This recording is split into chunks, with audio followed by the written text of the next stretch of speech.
Hello, everybody, and welcome to our quarterly AFC Fund webinar. My name is Thomas Hooker, and I'm the CEO and founder of Asia Frontier Capital. With me today are Ruchir Desai in Hong Kong, who is managing with me the AFC Asia Frontier Fund. Ahmed Tabaqchali, the chief strategist of the AFC Iraq Fund, is today in London, UK.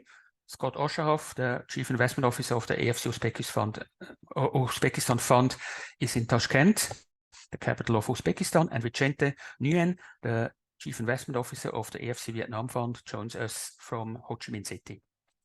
This webinar will last about 45 minutes, and thereafter you will have the opportunity to ask questions during our 30 minutes Q&A session after the presentations.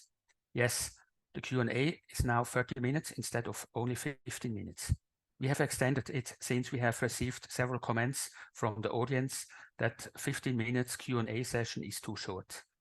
As usual, you can submit your questions online through the Q&A icon at the bottom of this Zoom webinar on your laptop, PC, or mobile phone. The last few weeks were extremely eventful for us here at AFC, which makes our work never boring and actually is most of the time very exciting and interesting. Until Sunday noon, I assume the majority of us were expecting a clear win for Trump or Trump 2.0. But that changed again after Joe Biden decided to withdraw from a possible re-election. Now the big question is, will Kamala Harris be able to beat Trump, or will be there even another candidate? However, we will still inform you during today's webinar how Trump 2.0 could impact Asian frontier economies and its stock markets. But there were also dramatic news in the AFC land. First, the deadly student protests in Bangladesh late last week and during the weekend. And I believe that most of you were not aware of this, since the outside world and press did not really notice this unfortunate event, since the internet in Bangladesh was switched off by the government for 4 days and is only partially back since today's morning. Ruchir will update us more on this in a few seconds. But also the passing away of the 80-year-old Vietnamese President Nguyen Phu Trong came a little bit unexpected, and Vicente will also tell us more about it. Ruchir, over to you for the general updates and the AFC Asia Frontier Fund review. Thank you. Great. Thanks, Thomas, for the introduction, and welcome everyone to our quarterly webinar, which has become quite norm for us now.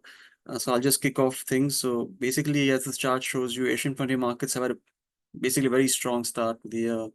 And it's not just this year which has been strong. I think we've had a pretty strong performance for the past 18 months across the universe. So that continues into 2024 from last year as well. So as this chart shows you, Pakistan leads the way this year. It's up about 30% in dollar terms. And even, other markets like Kazakhstan, Mongolia, Sri Lanka, and Iraq have done pretty well. I think one thing which stands out here is the continued outperformance for the past couple of years now versus other larger emerging markets in Asia, especially in Southeast Asia, like Philippines, Indonesia, Thailand, and of course, China, which also has underperformed. So Asian emerging markets actually are delivering returns despite all the noise and despite sometimes people are concerned about political risks and economic risks, but they've actually delivered returns compared to some other larger emerging markets in the region.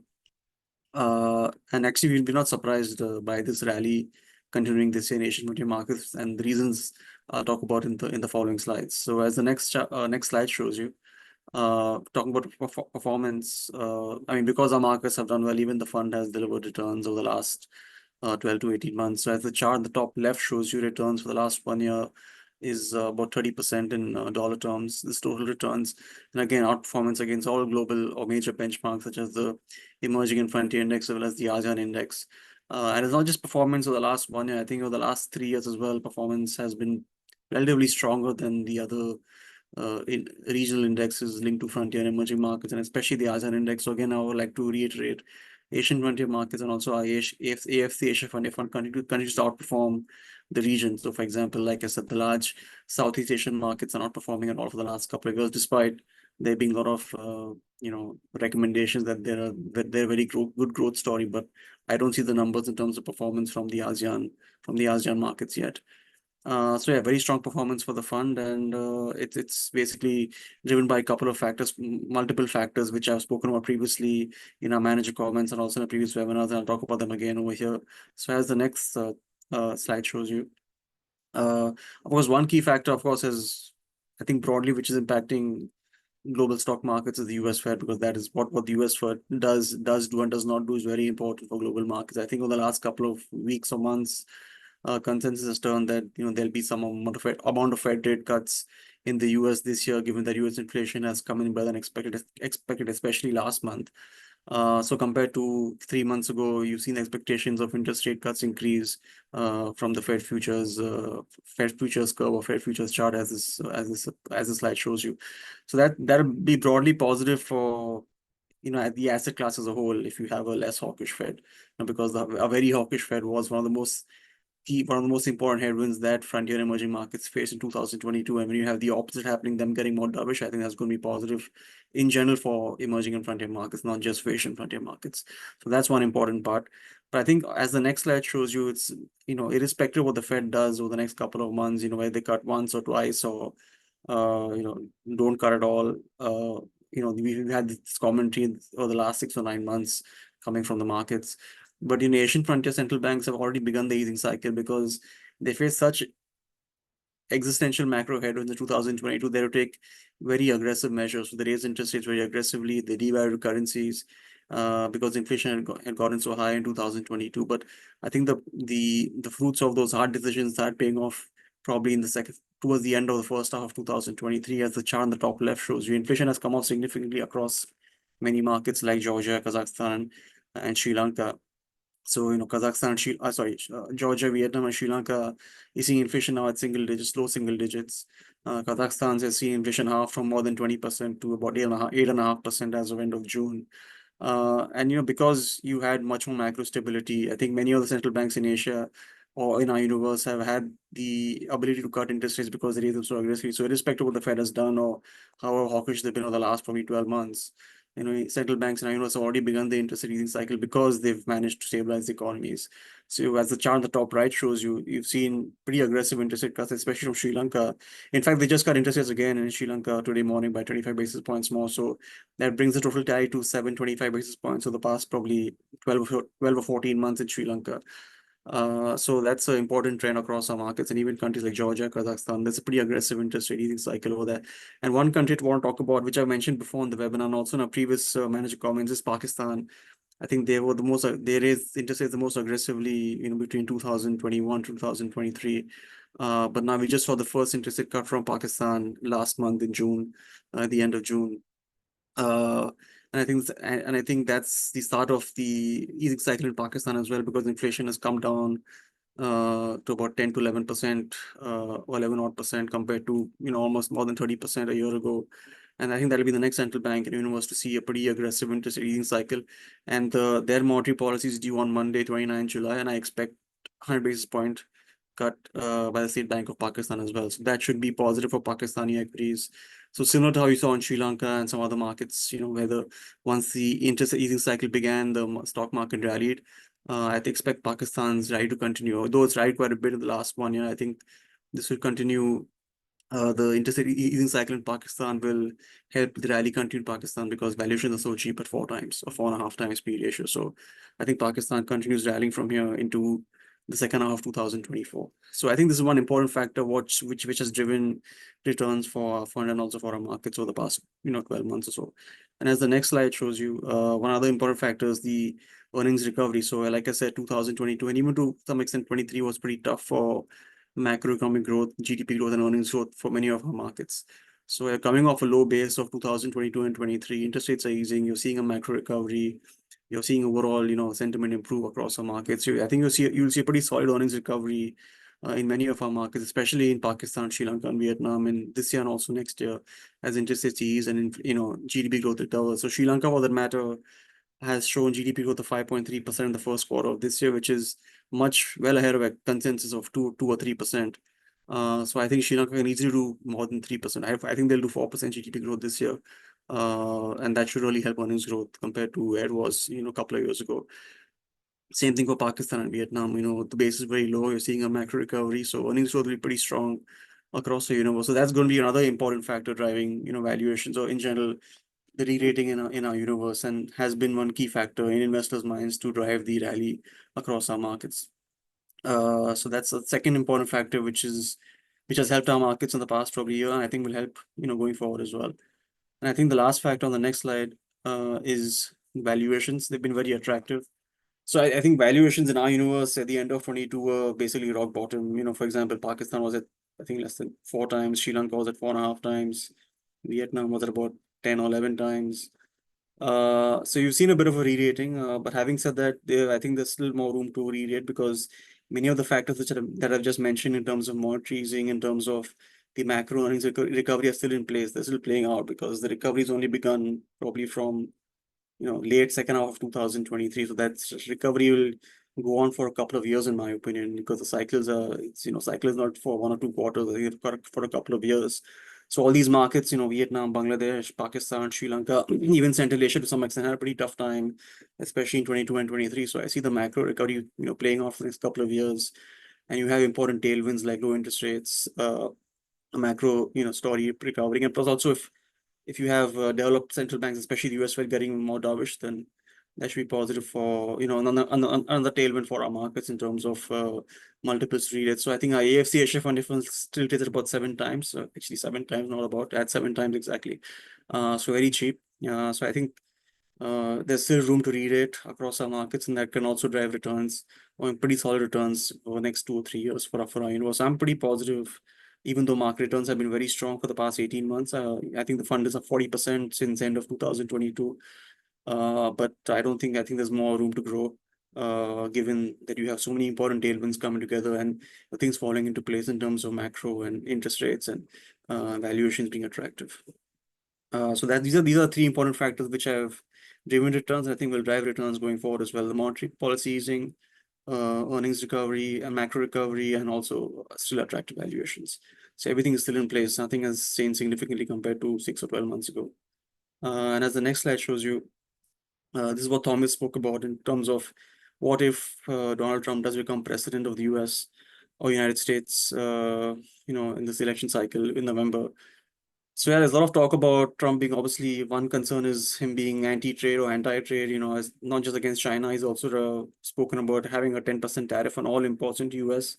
So we don't know whether it's just, rhetoric, or we'll actually do all these things. But anyway, just to give a brief kind of analysis or brief thoughts from our end, many of our markets also, many of the countries in our universe are also quite export dependent. So as the chart on the top left shows you, exports as a percent of GDP is high for some of our countries, especially Vietnam.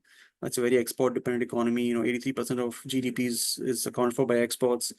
And as everyone knows, they're exporting a lot to the US as well. But even I think one thing which stands out from this chart is the South Asian frontier markets like Sri Lanka, Bangladesh, Pakistan.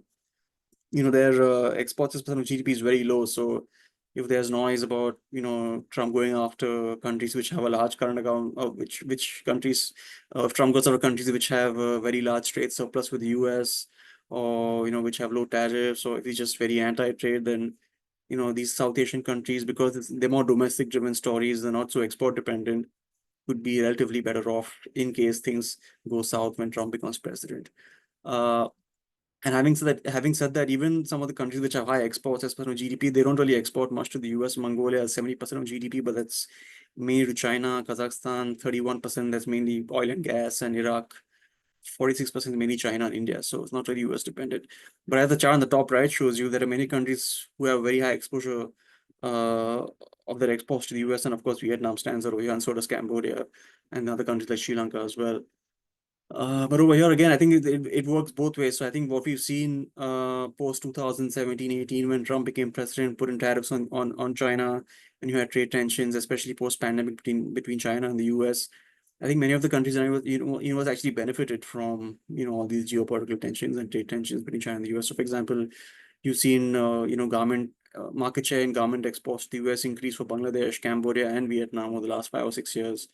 And you've seen exports from Vietnam, of course, grow exponentially, and from Bangladesh as well. So I think many of the countries actually have benefited from, at least in the previous cycle, benefited from the tensions between China and the US. So that's just anecdotally, I think they could even benefit going forward as well in case there's further tensions or continued tensions between China and the US. So I think that's one way to look at it. But in general, I think broadly speaking, many of the countries in our universe, for example, South Asia and Central Asia, are not so exposed to exports, and even the ones which are exposed to exports actually have benefited in the past from China-US tensions. So that's one way to look at it. As the chart on the next slide shows you, just talking about Vietnam specifically, the chart on the left, Vietnam has seen a pretty big increase in their trade surplus with the US. So the last 5 years, given that they've exported a lot to US and benefit a lot from the supply chain relocation from mainland China into Vietnam.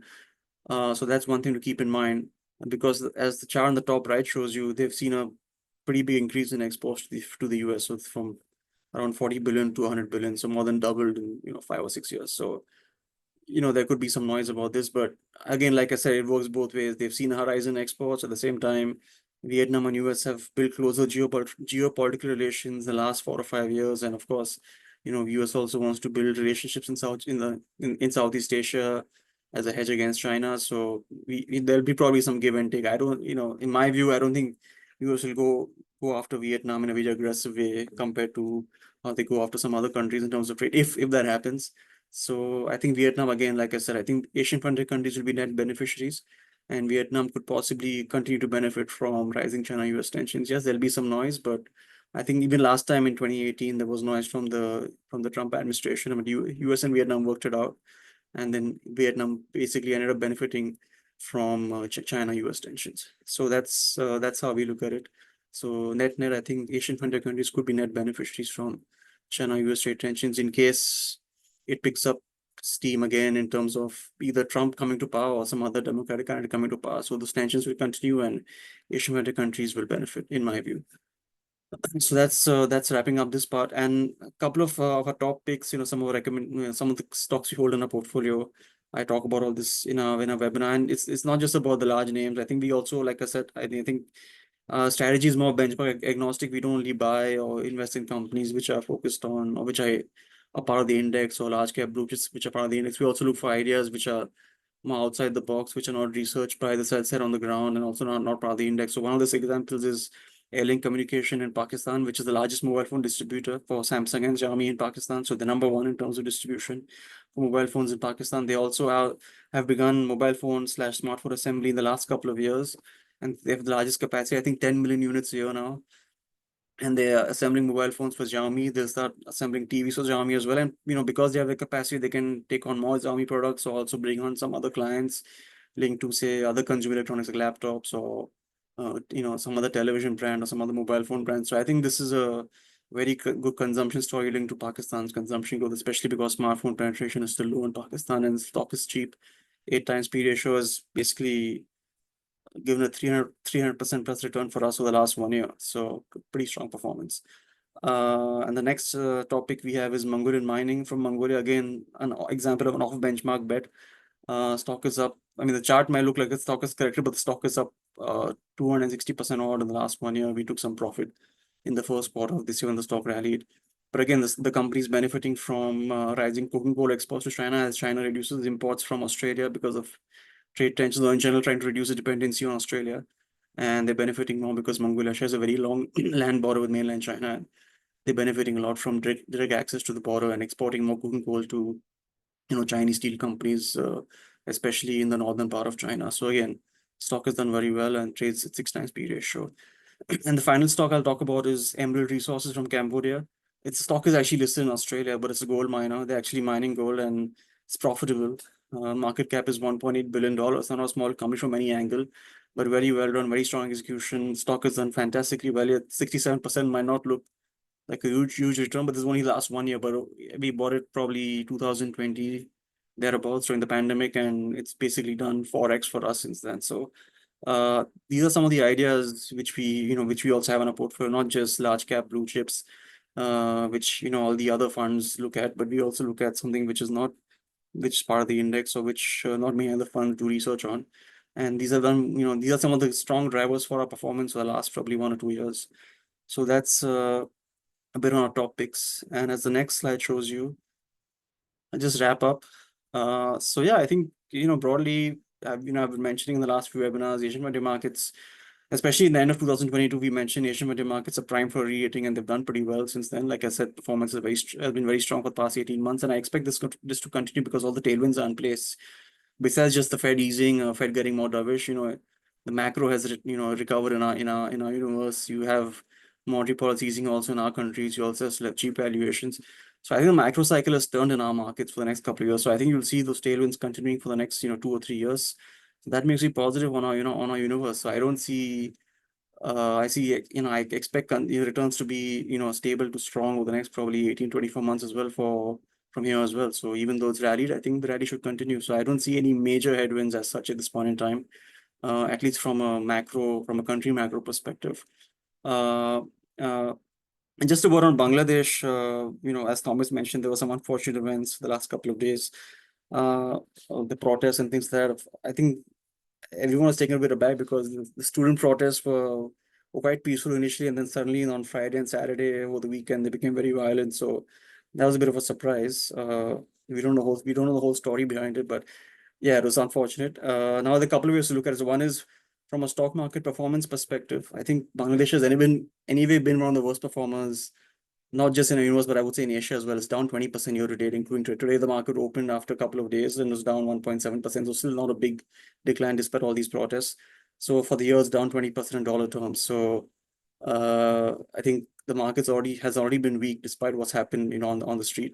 And despite that, the fund is up 10% for the year now, and the Bangladesh has been very weak. So our weight is about 11% in Bangladesh. So it's not really hurt us from a performance perspective. So our other markets have done very well. So I think even if Bangladesh remains weak in reaction to what's happened in the last couple of days, I think our other markets are doing okay. So I'm not so concerned on that front.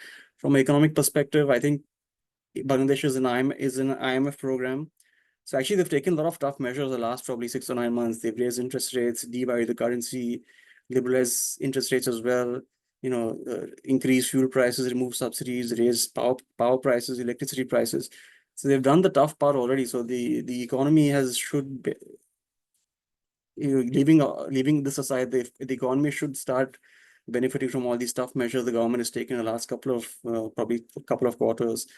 I think given what has happened over the weekend, I think there'll be even more pressure on the government to probably focus on the economy even more, because I think some of the protests are about unemployment and youth unemployment, all these things. So I think actually the silver lining could be those unfortunate. Probably there'll be even more pressure on the government to do some more reforms in the economy. So hopefully that only just benefits Bangladesh's economy in the long run. So that's how I would wrap up. But broadly, I'm positive on our universe with a 2 to 3 year view. So I think one should look to invest in Asian frontier markets and our AFC Asia Frontier Fund with a 2 to 3 year view now. So with that, I hand over to Ahmed Tabaqchali, who is the CIO of our AFC Iraq Fund. Thanks. Over to you, Ahmed. Thank you, Ruchir, and good afternoon to you all, and welcome to this to our webinar. I've got a few slides, so I'll be relatively, hopefully brief, and will not go more than the 8 minutes allocated.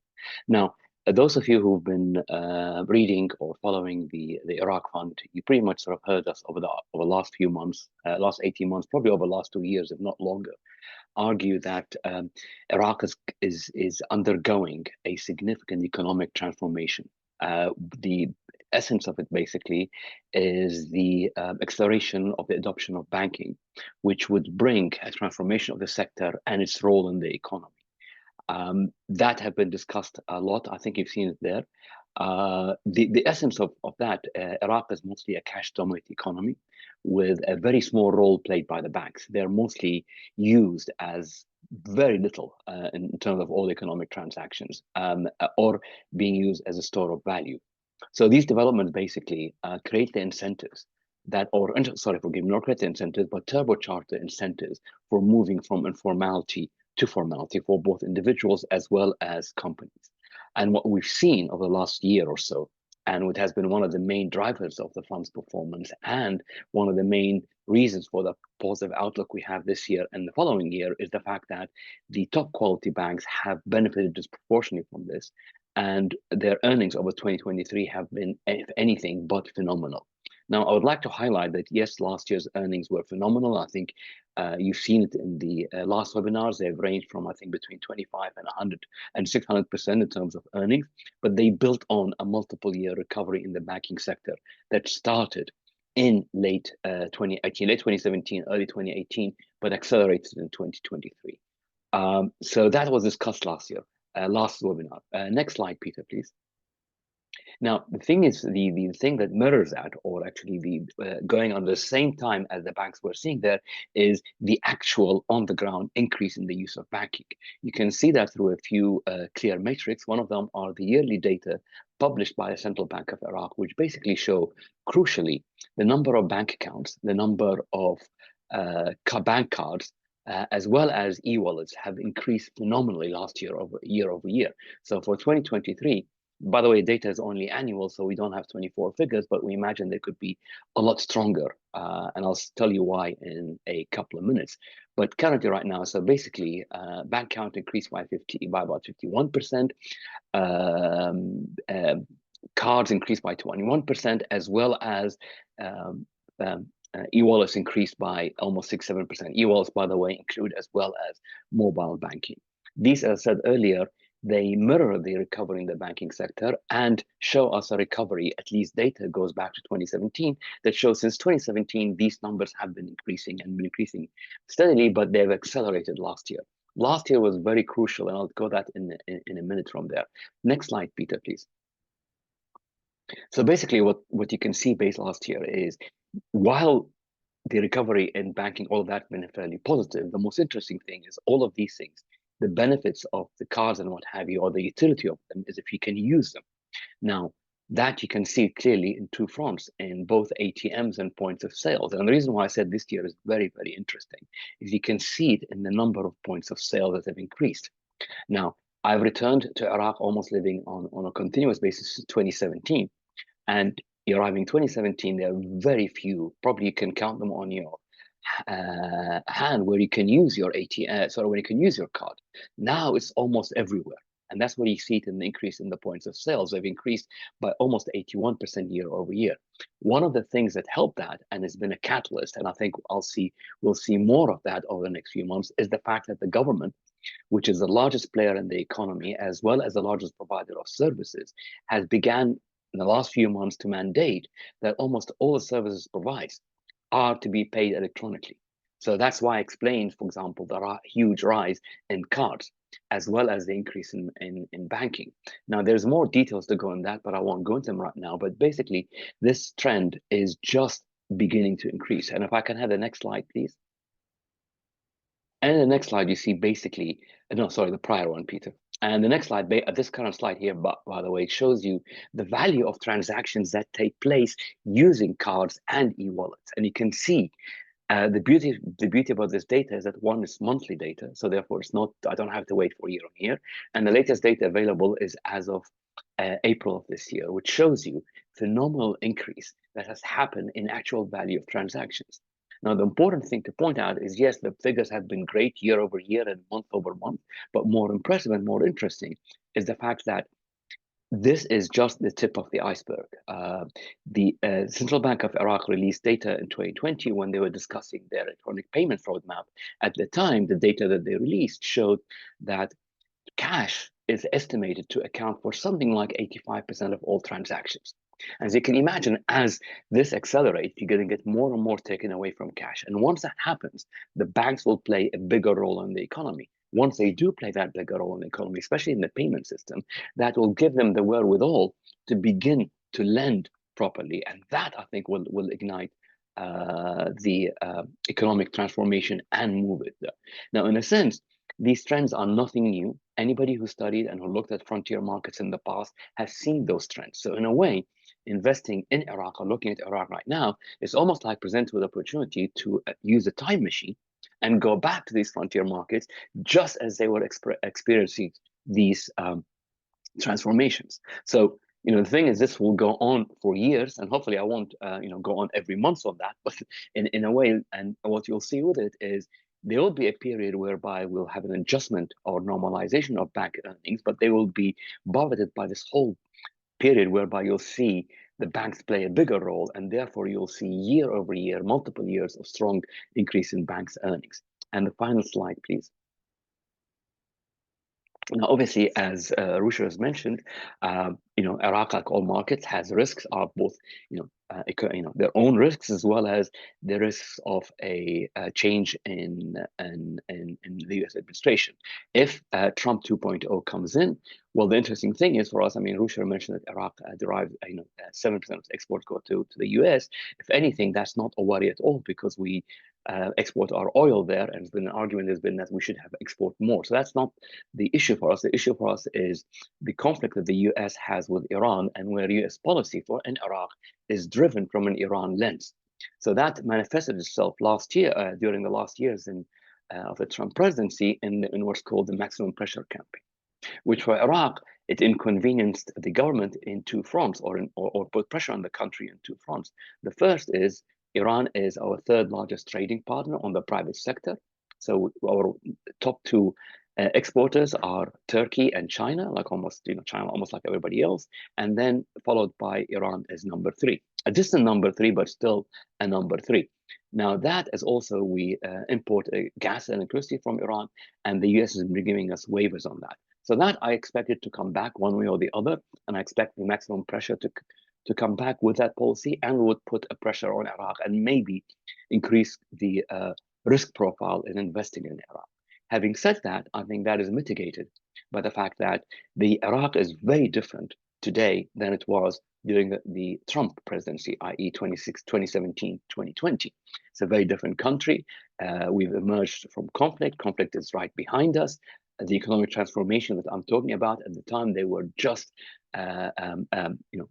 hopes. Now they're a reality. The economy is very different. And if anything, one of the main pressures that the Trump administration accelerated was the fact that controlling our cross-border transfers.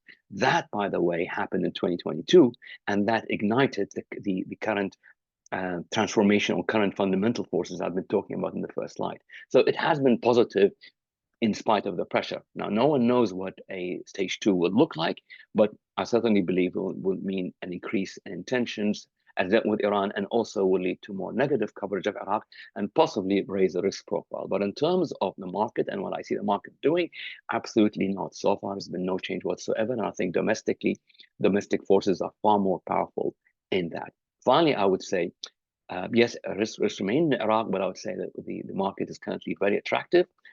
It's up 14.2% for the year. So far for the month, it's been a weakish month. We're up 1.5%. The fund is estimated to be up 0.5 as well as 17.6. And I think it is still very, very attractive looking to Iraq, because the transformation I'm talking about is one of those fundamental things that you can see markets return multiple, what's called multi-baggers. I'll leave that in now and pass on to my colleague, Scott, who looks after our Uzbekistan fund. Thank you all. Thank you, Ahmed. Good day, everyone. Next slide, please. Thank you. So I've talked time and again over the past year and a half or so about what we want to see for a move in the market. The reality is that it's been boring, it's been disappointing, it's been a low liquidity environment, and stock prices have been drifting lower. So unfortunately, things in Uzbekistan take time, as I harp on time and again. And for example, what I'm about to talk about today comes from a presidential decree from September of last year. So it just shows you how long it can take to get some things in motion. But nonetheless, we're on the right track. So I've talked time and again about the need for digital account brokerage account openings. That is effectively live now. From August, you should be able to open a brokerage account digitally, both Uzbek residents and foreign retail. Corporate accounts, you still have to go through the traditional bureaucratic process. And then really it'll be up to every brokerage company whether they want to do it, and then drafting the in-house protocol to be able to comply with the legislation. But for those of you that have come to Uzbekistan and opened a brokerage account, you know how easy it is, which is show your broker that you exist by meeting them in person, shaking their hand, signing 3 brokerage account documents, giving a scanned copy of your passport, no notarization. So effectively, it's going to be the same process via Zoom. It should take 10 minutes. So that's finally happening, which is great. And then the more significant thing is, again, what is from this presidential decree, which is, we'll call it tax investment account. And basically, it's a incentive which comes from Russia. It was launched in Russia in 2015 and was very successful.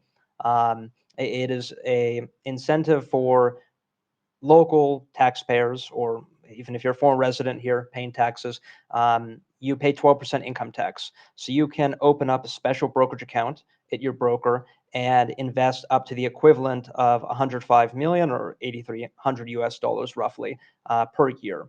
And when you invest in this, or when you put money into this account, of course, it's money that would otherwise be taxed and would be sent to the government. So there's a huge incentive to allocate as much of your salary as you can into this special account.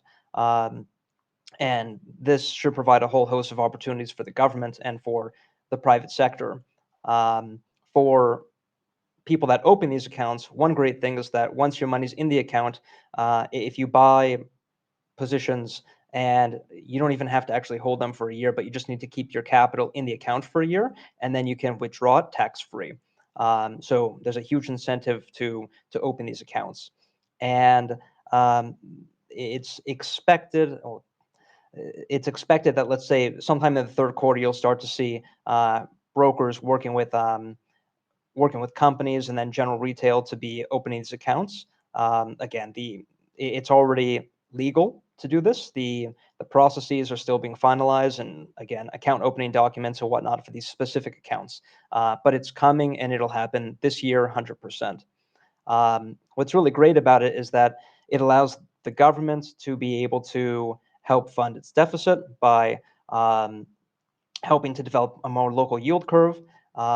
Even if they issue special bonds at a discounted rate to what they otherwise would, because again, you've got Uzbek citizens that are going to generate some return versus paying taxes. Further, for a slew of private companies, the cost of capital in this country is exceptionally high.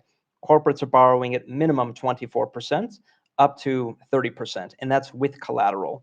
So the ability for a company to even go to their employees and say, well, we want to issue, I don't know, $1 million bond, let's say, in Zoom, and the central bank rate is 14%. You put money in a term deposit, you're getting mid 20%. Let's do something at 17, 18%. The company's winning by getting a lower cost of capital than having to borrow from the bank, and they don't have to post collateral. And then again, you've got individuals in the country that are benefiting from a nice real return, even with inflation being at about 10%.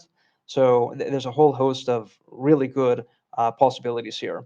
And what's probably first going to happen is you're going to see this attract a huge amount of capital into the fixed income market, and the fixed income market's going to blossom.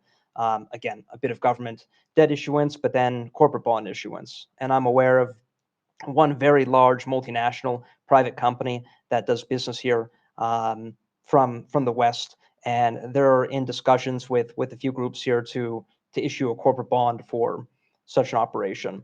So you've got a handful of private groups that are looking into this already, and then I imagine in due course you have a handful of state-owned enterprises. So again, first I think it's going to be a debt story, and then that's going to trickle into listed equities, but also it sows the seeds for the potential for the government to actually have a real privatization program through the capital markets, which we've heard about 3 or 4 times, and which has fallen on deaf ears just because there's not enough depth in the market, there are not enough market participants. And on that note of participation, liquidity, etc., to give you an example, Russia launched the exact same program in 2015, and then I believe in January of this year, they said that there's no cap. So again, Uzbekistan is going to have a cap where an Uzbek taxpayer can only put up to 105 million sum of their salary into this account. Russia eliminated that and said, invest as much as you want. So far since 2015, Russia has opened roughly 6 million accounts for this special tax investment account, if you will, and they've got about 5.5 billion US equivalent dollars in them. So it's something that was very good for the Russian market. Again, this is a different market, but it makes perfect sense to open an account and put some money into it and invest into the capital markets rather than just paying money directly to the government. So I believe that this will be a game changer. Of course, it'll take time, but there's no reason that you can't have a few 100,000 brokerage accounts open over the next few years. And to give you an example, right now there's roughly 40,000 brokerage accounts in the country. Active brokerage accounts, there's roughly 15,000. And as I've said a handful of times over the past year or so, if you look at what drove our performance in 2020 and 21, which was very strong, it was on probably less than $10 million coming into the market, mostly local and regional capital. So if you've got roughly 15,000 brokerage accounts that are active, and of course, define active, it very well could be someone trading a few times a year. You have a very small pool of investors, and this scheme could radically or should radically change the landscape. So it's something we'll be watching closely, and I'll be sharing more about in our newsletters and, of course, in the next webinar, because it has the potential to have a very profound effect on the development of the capital markets, but of course also generating a turnaround in performance for us with renewed liquidity in the market.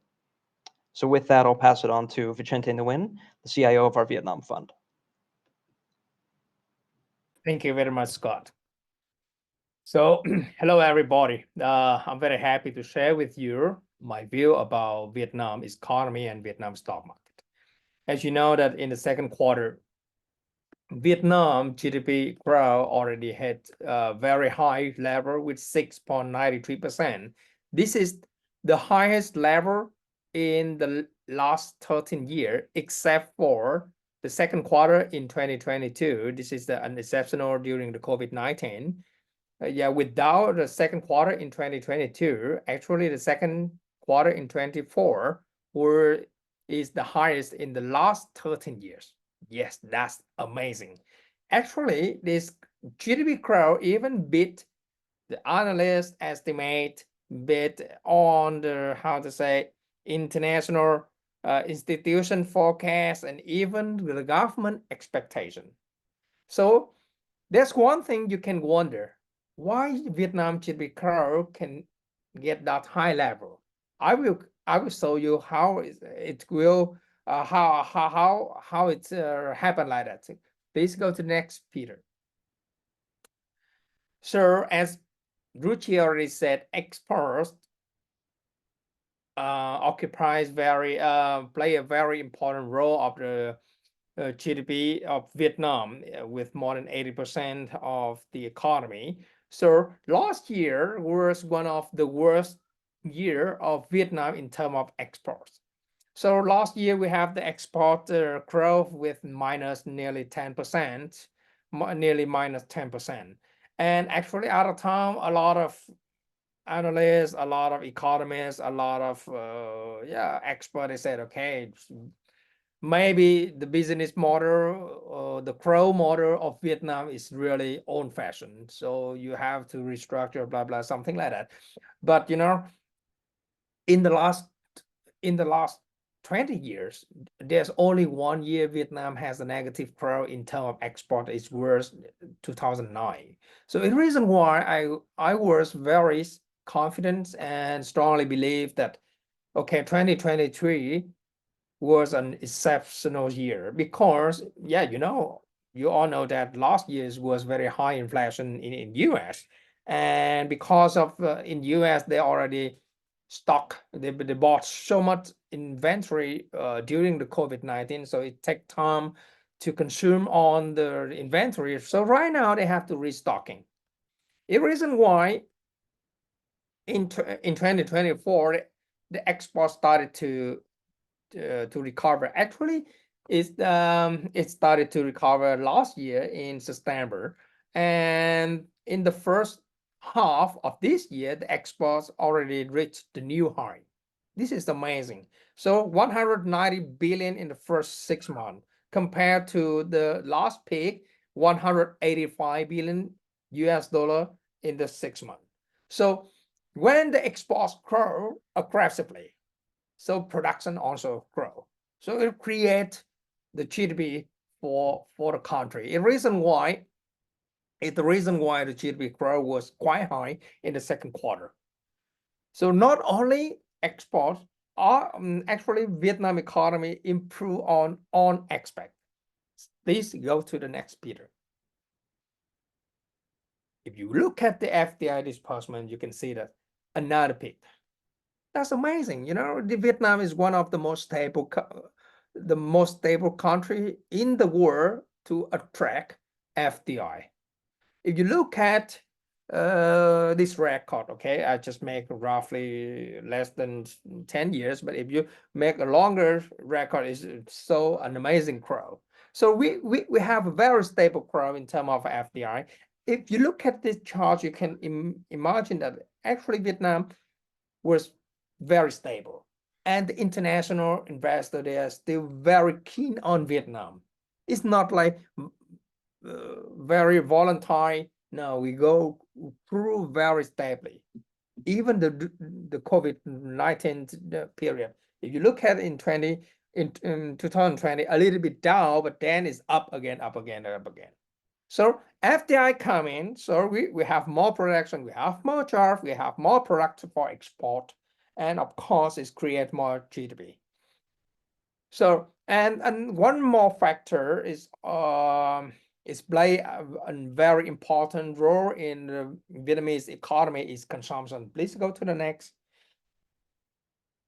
Last year, because of the real estate crisis, you know, and the state bank and all the commercial bank already increased their deposit rate to very high level. They almost double their deposit rate from around 4-5% to 12% in December to 2022.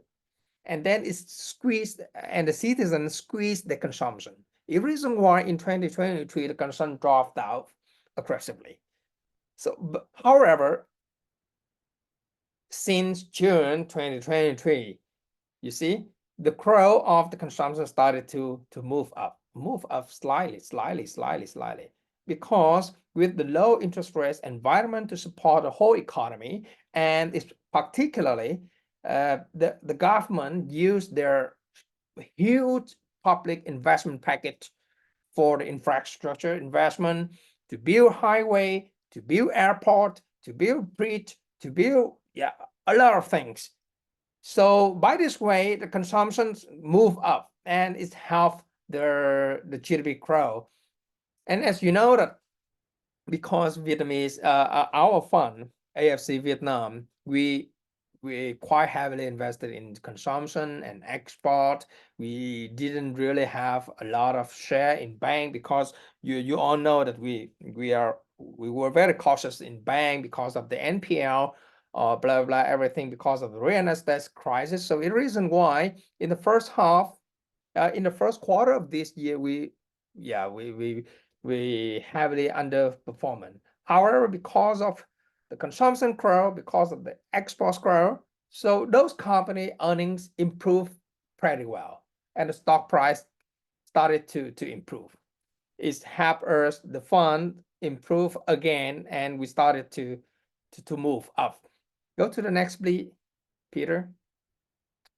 And another significant news this month in Vietnam is the General Secretary Nguyen passed away. He's the most powerful leader in Vietnam. He's the he died in 19 July 80 years old. And one of his key achievement is the anti-corruption during his periods. Because of the anti-corruption he already made, it helped the country to improve the corruption's level from very low level to higher level. So by this way, you know, year by year, Vietnam saved a lot of money from the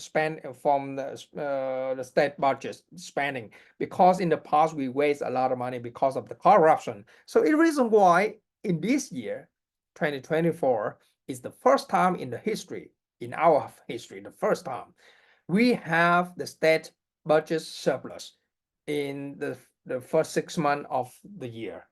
This is the first time in our history. This is his key achievement, because the state budget is moving up, inflow is moving up, but outflow start to squeeze because less and less corruption. And when he's dying, a lot of investors, a lot of economics analysts, they worry about some changes in policies, particularly in economy or foreign affair policy. But I am sure that there's no significant change in policies because in the last nearly 40 years since 1986 Doi Mai periods, a lot of general secretary, a lot of national leader already retreat or pass away during his period term, but there's no significant change during that time. So this is the same case because Vietnam is a communist country, is not a democratic countries like US, when you change the president on the policy can change immediately, but Vietnam no, because Vietnam controlled by a group of, we call VCP, Vietnamese Communist Party. So there's a group of 16 people, so they make the decision, not only one people. And another thing, after he died, actually VCP of Vietnam already make the decision for the power transition, and everything will happen in peace. So there's no conflict in terms of the power transition any longer. And it seems that the current, the incumbent president will be the next general secretary, even though there's nothing official yet, but almost likely. So please go to the next. And as I mentioned, in the first quarter, we suffer. This is, you look at the chart and you can see that AFC was suffer the underperformance because in the first quarter the bank stopped moving up and we didn't really own bank. However, after that the bank corrected because of the worry about the NPL, and the real estate crisis is still very serious.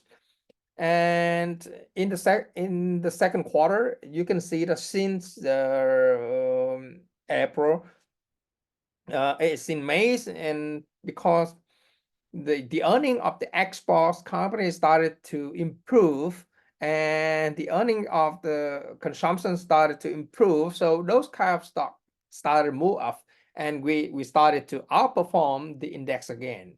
And you have to remember, this is the trend. This is a long-term trend. Is not a short-term, like the stock markets go up and down, because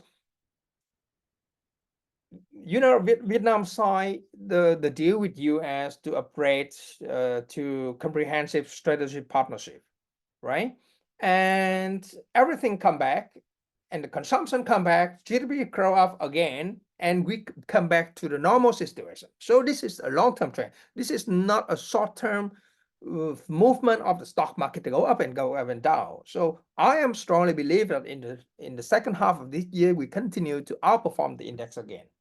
This is what I strongly believe. The reason why, this month in July, myself, I just surprised my my own money into the fund again, and this is the 32 time my subscription into the fund.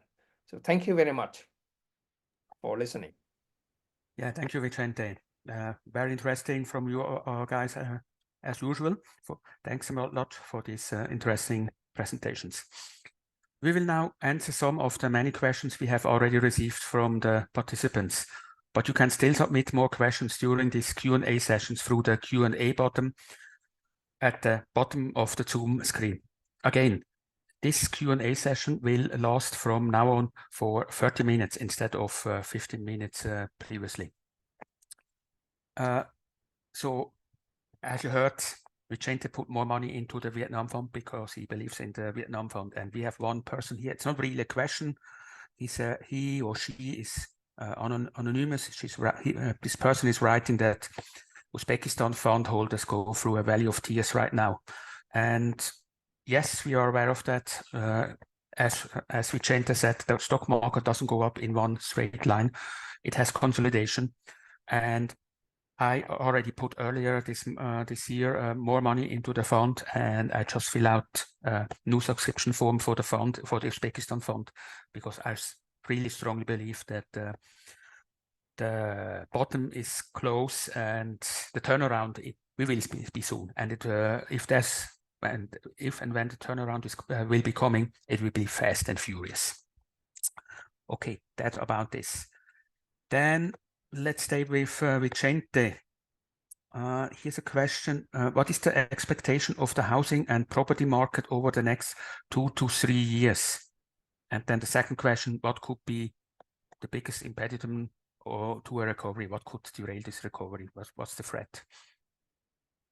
Okay, thank you, Thomas. Actually, in my view in terms of housing property markets in Vietnam in the next 3 years, property markets is normally take times. It take at least 5 to 7 years to recover. This is my point of view. And it's all the crisis already happened in 2022, so it's already 2 years. So you need another 3 years at least to recover, because normally it's follow the economic cycle. When the economy started to move up strongly again, so it will create a new how to say, a new middle income class in Vietnam, and those people will rush to buy real estate. And this is my experience in the last 20 years. And myself, I also a real estate investor in Vietnam. We bought a lot of and I strongly believe that within in the next 2 years, very difficult. But the bottom was over. I am sure. The bottom was over already. Now it's moving up, but very slow. However, I think by 2027 or 2028, real estate will boom again. Because at the time, GDP of Vietnam could be around 7% or 8% after on the big project from infrastructure of Vietnam already completed and going to operation. For example, the highway network from the south to the north, 2,000 kilometers, it connected. Okay, I gave you for example, 2 years ago, if I drove my car from Ho Chi Minh City to the center, it took me 12 hours. Okay, last month I drove my car from Ho Chi Minh City to the center 6 hours. Even though the highway network has not done yet, it still have around 100 kilometers left. So when it's done, the shipping time will cut. So the production will increase, the GDP will increase at a time, everything will increase, the income will increase, and we will create a new income class, new middle income class. So at a time, property markets will boom again. I think around 27. Okay, and what could derail this move? Is there any threat through this Trump 2.0? But maybe, but I don't know.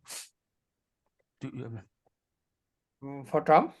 no, what could derail this potential real estate or property price boom increase? I think for real estate, people will focus on Ho Chi Minh City and Hanoi, and I think 5-star hotel in Ho Chi Minh City and Hanoi will boom instead of luxurious apartment, because right now in Ho Chi Minh City and Ho Chi Minh and Hanoi, there's a huge shortage of 5-star hotel. Okay. In Ho Chi Minh City, they have only 5-star hotel, only 5. So a big shortage. Yeah. Okay. This segment is really potential. Great. Ahmed, for you here, interesting question. Which is a good example or like a case study which you can use where economy underwent the same type of development and changes like Iraq is now doing, and what was the trajectory ahead, or what was it then for this economy or whatever? Okay, well, thank you for that. That's a very, very interesting question, but also that brings us back to the start of the AFC Iraq Fund, if you recall, Thomas. Now, every country is very different. Every country's size and every example you give, there's always going to be a different, in terms of scale and scope and what have you. But at the time when we were launching the Iraq Fund, and when I was looking at markets that were comparable, for me, the clearest example was Russia in 1999 or 2000. Two reasons for that. First is the fact that Russia had a command-driven economy at the time. If you go back in time, it was a command-driven economy. They had no banking sector, so to speak of. They had nothing of anything that what any country in the West has. Iraq has the same kind of issues in the sense of it was completely isolated. For very similar reasons, we were a command-driven economy in a way. We were a socialist country. So that was a similarity. And the similarity was the fact that the transformation was enabled by all production and exports. Now, people might not know this, but Russia and Saudi Arabia are in the super leagues of oil production. Iraq is the next country when it comes to being a super league in terms of potential and capacity. Now, obviously, you can't use the same example because we're talking then a different market at the time, and in 99, what have you. People then believed in peak oil prices. Now we're a very different story. But in terms of what the economy can go through, the similarities are very, very close. So in the sense, like, I keep on saying, in a way, people don't realize in the sense of how much Iraq has changed over the last few years compared to what it was over the last decades. Keep in mind, I keep on saying it, but to give you a sense of how large it can be, you're looking at 4 decades of conflict in which the whole country's infrastructure was pretty much collapsed. Everything you hear in the news is the old Iraq, is not the new Iraq, so to speak of. So as that moves from conflict to recovery, the potential is amazing. I mean, at the time Russia returned, I think there was a fund that I was looking at the time, returned 38 times. Now, I'm not saying we're going to be anywhere near that because a very different country, a much larger economy, and a much larger inflows of funds. So there, I mean, that's a disclaimer, but having said that, in terms of potential magnitude, Iraq is definitely there in all of that. And for those of you who actually don't see Iraq and only see it in the news, living in Iraq, people find it very difficult to believe in a way. And every time I travel, and especially like right now, I'm here in the UK, people don't seem to realize that I do here the same things I do in Iraq. I go out, I pay by card, I travel, I go around. In terms of, there was a question in terms of real estate. One of the things people don't realize as well is in a place like Baghdad, for example, the city accounts for almost a quarter of the country when it comes to population and size. It really is a super concentrated city. A city of almost 9 million people, but it had the basic infrastructure, the same one as it had when it was a city of 3-point-something million people. And you can imagine the demand for real estate once stability takes place. So we've been stable for the last 5 years. And now, I mean, I've been saying it for years, and every time I say it, people sort of always laugh, and I say, well, it could be almost a replay of Dubai. So in a sense, when you go to Baghdad right now, you'll see cranes all over the place. You see housing developments springing out of nowhere. The same ads that you've seen in Dubai, whereby new housing development, the smart city of the future, this, that's all taking place. Now that, as well as the other things drive this thing. What's funny, I would say, in a way, is Iraq has got a very young population. We're a country of 45 million people, of which young people account for more than 60%, as well as growing at 2.3% per annum. So we have a huge demographic bulge that is growing, that needs all of these developments, and stability will just feed into it. So having said that, I think that pretty much answers the question, I hope. Thanks. Okay, yeah, thank you very much, Ahmed. For Ruchir, could you please discuss the current fund exposure to Bangladesh? I think it's 11%. But what are the major stocks owned by the fund and outlook in case of continued political unrest? Yeah, thanks, Thomas. I mean, the exact exposure as of June 2024 fact sheet is about 10.1%, so just under 11%. In terms of the kind of stocks we own, it's more, I would say, more consumer/defensive. So our 2 biggest positions are actually pharmaceutical companies. So they're not really cyclical plays which are linked to what's going on in the economy, or in general would be more volatile in case, there's some more political unrest or some kind of economic uncertainty. And even the other names we own, basically are consumer staples, linked to, consumer goods, and other consumer staple companies. I would say a large part of the portfolio actually is linked to consumption / healthcare, which is not extremely cyclical compared to some, say a steel company or a cement company or some kind of, volatile company linked to economic unrest. So more defensive sectors.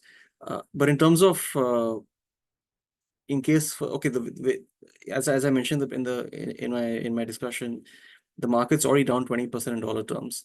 So even before these protests broke out, the market was down about 18.5% as of last Thursday, and now today it lost about 1.5, 1.7%, so 1.7%, down 20% already. So in case there is some more noise or some economic uncertainty, I think the market's already factored that this weak economic situation already into valuations. And in terms of whether the protests continue or not, I think the government's already rolled back. The whole issue about the protest was this quota for government jobs, which they put 30% quota for certain individuals to get preferential for those government jobs, but they've rolled that back already. That was the key area where the students were protesting. They already rolled it back. So that has basically led to the curfew being lifted and the stock market to reopen today. And I think historically also one should keep in mind that, protests is not new to Bangladesh. Protests happen on a regular basis in Bangladesh. It's not the first time I'm seeing this happening. It happened in 2014, 15, even I think last year at some point. So the country's used to the stock market's used to it. So I don't think one should get, so I don't think there's a need to panic at this point in time. And also, secondly, I think from an economic perspective, what I was saying is the country has already taken many tough decisions in the IMF program. They've let the currency devalue. They've liberalized interest rates. They've removed subsidies, increased electricity prices. So actually, in my view, the economy was on the cusp of bottoming out, which I think has had in case these protests didn't break out, and they were on the way of having a much better economic outlook from maybe fourth quarter of this year and especially 2025. But yeah, these protests have kind of put some uncertainty in. But in general, I think the market's, like I said, the market's down 20%. And the fund has done pretty well despite the market being down 20%. The fund is up 10%. So other markets are doing okay. So in case the Bangladesh stock market goes down another 5-6%, I'm not so concerned because other markets are doing okay. So overall, I'm not so concerned. The exposure fund is not very high. 2, the market's already down quite a bit. And 3, I think the government already took some important economic measures for the IMF program. I think because of these protests, they'll be under more pressure to make more economic progress. So I think eventually this could be actually a positive sign for the economy in the long run. Okay, yeah. Actually, I remember also, I think it was 2014, I was stuck for more or less 2 days in my hotel room without internet because of violent political protests, and all the roads in the middle of Dhaka were closed. Now back to, let's say, Uzbekistan. And Scott, here we have 2 questions. They're more or less similar. I just read them. I first traveled to Uzbekistan in 2018 and then again in 2023, and the difference in tourist numbers was dramatically higher. Is this reflected in increased awareness of the investment opportunities? Has the breadth of the market or daily, monthly volume been going up, even as the market is flat, slightly down? And then the other question, also similar, my visit to Uzbekistan gave impressions that the big driver was tourism potential. What are the other economic growth drivers there? What are the biggest risks there? So question about the market and then economic driver and the risk of the economy Sure. of Uzbekistan. So, I mean, Thomas, you and I first came here in 2018. Your comments about, or the question about, or observation about tourism is definitely correct. In 2018, there were probably 600,000, 700,000 tourists, foreign tourists that came here. In the first half of 2024, we're at 3.5 million. So it's night and day. Simple as that. In terms of tourism increasing the visibility of the capital markets here, to a degree. I mean, I'm aware of somewhere close to 100 individual investors across the world that have come here for tourism and open up brokerage accounts with varying amounts of money, from 500 from 5,000 up to over 100,000 and everywhere in between. The reality is that they're not the majority of the market. It's still very much a primitive retail-driven market where, when share prices go down, local retail panics more and more. So it depends, but definitely, the market has matured, breadth has increased, but it fluctuates. The past few quarters has been very quiet for the markets. Prices have drifted lower, and you've got someone that wants to come into the market and buy shares, and all of a sudden there's a huge seller because locals are just looking to get out at any cost. Thomas and I saw this with some of the first privatizations in the market in 2019, I believe, and you had an issue price of, let's say, 10,000 SUM, and the price would go down to 9,000, 8,000, and locals were just dumping, panicking. In some cases, we were scoping up shares at 50, 60% discount to these partial privatizations. So it really depends. And in that regard, it's a volatile market, which hopefully becomes less volatile with more market participants. For, as I mentioned, there are not a huge amount right now, but it's still very much local retail driven, not driven by foreigners. And then for the market, services is the biggest, if I'm not mistaken, portion of GDP, and then agriculture is about 30%. Uzbekistan is to Greater Central Asia, Russia, etc., as California is to the rest of the United States. This is the horticultural breadbasket of the region, and they're not growing grains per se. They're growing nuts, peaches, apples, etc. So things that get a much higher value. So the country is very much focused on value add exports, high quality exports. And then if you asked me a year ago what one of the biggest risks was, I would say the lack of real FDI coming in for non-significant, non-infrastructure related projects. Since January of this year, the Chinese have changed the game. I think I said it in our newsletter a few months ago, but literally not every day anymore, but at least 2 or 3 times a week, you're seeing an announcement being made that the Chinese are coming in and doing a deal for a petrochemical plant, for mining, for road construction, for housing developments, textile factories, building clusters. I think there's a $1 billion chip factory, semiconductor factory that the Chinese want to build just outside of Tashkent, furniture factories. So from an employment angle, things are changing in a huge way. And again, you look at the FDI that Vicente has talked about throughout Vietnam's history over the past, say, 2 decades, and Uzbekistan is changing very quickly just in the past 6 months. So on that note, one of the bigger challenges, call it a risk if you will, is that Uzbekistan, Central Asia has always been a source of cheap labor for Russia and to a degree other countries. You still have, I think Saudi wants 1 million Uzbeks to go to Saudi to work. Israel's got a deal with Uzbekistan. The UK has a deal for truck drivers. I was in Poland last year, and every taxi driver was either Turkmen or Uzbek. What's happening, though, is obviously the majority of Central Asians go to Russia for work. You're actually seeing a handful of them, and when I say a handful, a significant amount of them come back because salaries are competitive in Uzbekistan for the type of work they're doing in, say, Russia, and you've got the employment opportunities. So it's the age-old story of you go abroad when times are tough, but if times change and you have the ability to work at home, it might not be perfect, but Uzbeks are Uzbeks culturally and whatnot. It makes more sense to come back here if they can earn competitive salaries. So, yeah, beyond that, the biggest risk, if you will, is let's say energy security, which they're already not. They've lost their energy security from the standpoint of the country used to be relatively self-sufficient in natural gas, but demand has more than doubled since we came here in 2018. And again, for those of you that have been to the country, you've seen the reality on the ground of just how much the country's changed. They're now importing from Gazprom, which is not a problem at all. Makes sense to get cheap quality gas from Russia, but this country's importing more as they become a much larger manufacturing powerhouse of the region, and of course, is consumption rises and people have more disposable income, demand for energy increases. Okay, thank you very much, Scott. Vicente, maybe one of the last questions.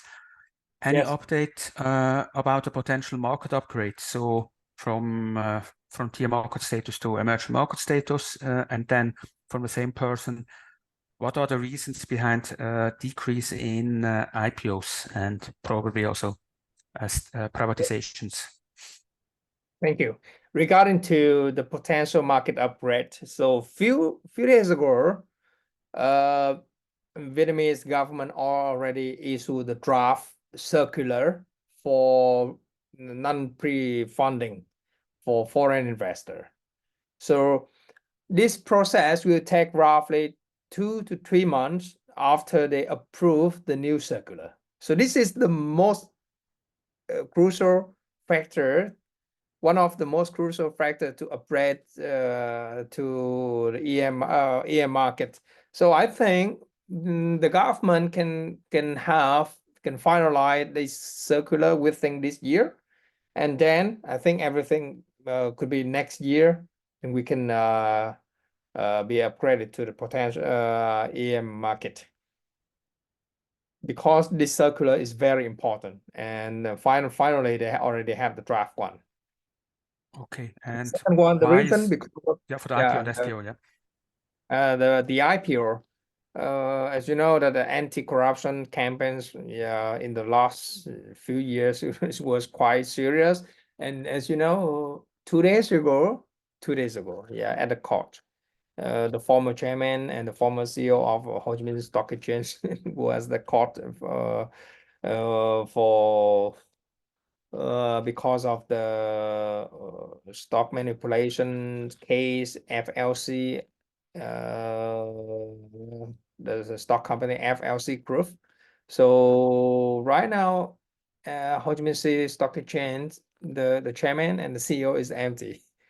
So there's no one to approve any IPO. So they have to appoint the new one, and you know, most of the IPOs come from the state-owned company, and because of the anti-corruption, so nobody dare to privatize the state-owned company as well. It's the reason why. However, after I think people already mentioned in the local media, after the death of the general secretary, when the power consolidates in one, everything will change, because Mr. President Tolam already mentioned a few days ago, the government should stop criminalizing the economic violation and the administration bureaucratic violation. So it means they will focus more on economic growth than anti-corruption in the next few years. This is very important. Of course, we do not know what we will do, but at least on the official media, they already mentioned this from one of the most powerful men of the VCP right now. So we all expect. Yeah, actually, you mentioned President Tolam. So the same person actually also asked, how is he viewed in the US? I do not know his view on US, but as I just said, this is what he already mentioned last few days on the official media. He will focus on economy, and if he focus on economic growth, mean he have to focus on FDI, on foreign affair policies. So it means it must be open, and it must be more flexible. It must be more attractive to lure more and more FDI.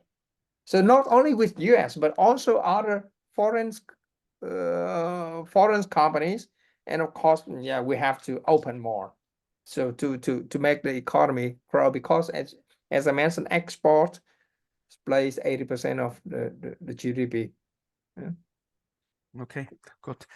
Then we are already over time. So the last question, which I think is very good. What will peace in the or solution in the Russia-Ukraine conflict be for Central Asia? Will it be positive? Maybe Ruchir talk about Kazakhstan and the rest of Central Asia, and Scott. Yeah. Yeah, I mean, I think especially Uzbekistan. if there's some kind of truce, I mean, you don't know when it's going to happen or if it happens, but if it does happen, which, I mean, there's talks of that happening sometime. If it does happen this year or next year, there's a truce between Russia and Ukraine. I think it's very positive for Central Asia because you've seen multiples kind of come off in Georgia and Kazakh, especially on the Georgia and Kazakh listings in London and US. Multiples have come off because of the geopolitical discount that investors are giving, given that Russia has got close trade and cultural / ties with Kazakhstan and Georgia, and also shares a border with both countries. So I think you'll see if there's some kind of truce, I think potentially you could see a re-rating in these stocks which are listed in the US and London. And we hold, in fact, some of those names are among our top 10 positions in the fund. So for example, Kaspi is our biggest stock position right now. Kaspi stock price has done very well actually, despite all this noise. Halik Bank is our second or third biggest position in the fund. And also TBC Bank in Georgia is in the top 10 in our top 10 fund position. So I think all of these three names will actually do very well, from a investor sentiment perspective, and should re-rate, the multiple should re-rate if there's a truce between Russia and Ukraine. And we also own Bank of Georgia, but it's not in the top 10 position. So I would say these four names we own in Central Asia should see a pretty strong re-rating in case there's some kind of agreement to this whole Russia-Ukraine conflict. And we also own Kazatomprom. Kazatomprom, yes. Yeah. Because And if you look Scott? at, if you look at what happened after the war in Ukraine, all these the multiples derated, the stock price derated. So yes, the stock price have recovered from the low in 2022, but the multiples have not. So I think the multiples can see a pretty strong re-rating in case there's some agreement between Russia and Ukraine. Okay, and Scott, quick on Uzbekistan. No, Ruchir, I agree with you. I mean, there's the perceived risk that this part of the world is dangerous. The reality, it's one of the most stable regions. I have Kazakh friends that, since the war started, have been worried that Russia's going to invade Kazakhstan, which is absolutely insane. Never will happen. So I think that with any peace negotiations, it de-risks, or perceived risk in this part of the world decreases substantially, and that should see capital flood back into the region. Further, I don't think that there are any negatives from it, because you look at the amount of companies from, say, Russia that have relocated to specifically Kazakhstan, a bit Uzbekistan, but Yandex, which is Russian Uber, it's also Russian Google, their offices are now in Almaty. You have IPAM, which is listed on the NASDAQ. They're a Belarusian company. They've relocated to Central Asia. They have a huge office in central Tashkent, and people dispersed around the world. So you're not going to see these companies relocate again. I think they're going to stay where they are. At the same time, I look at the West, which wants to have a very big toehold in Central Asia. I don't think that they'll really be successful, but the reality is that the fight for influence in Central Asia is going to, if anything, accelerate. Is Russia, China, the Middle East, etc. Turn this region into, again, what I call the new Fertile Crescent. So, and in peace negotiations, should just see more capital flood into the region, which will should benefit equity prices. Okay, great. Thanks a lot. This concludes our webinar today, and since we still had some unanswered questions, we will answer them directly by email, and if you have further questions, you can always reach us by email. I hope you enjoyed this webinar. We will continue to hold quarterly webinars in the future, and we will announce them in our upcoming monthly newsletters. Take care, and we all hope that you join us again when we have the next webinar in 3 months. Bye-bye. Good night. Thank you all. Bye-bye. Thank you. Have a nice Bye-bye. day.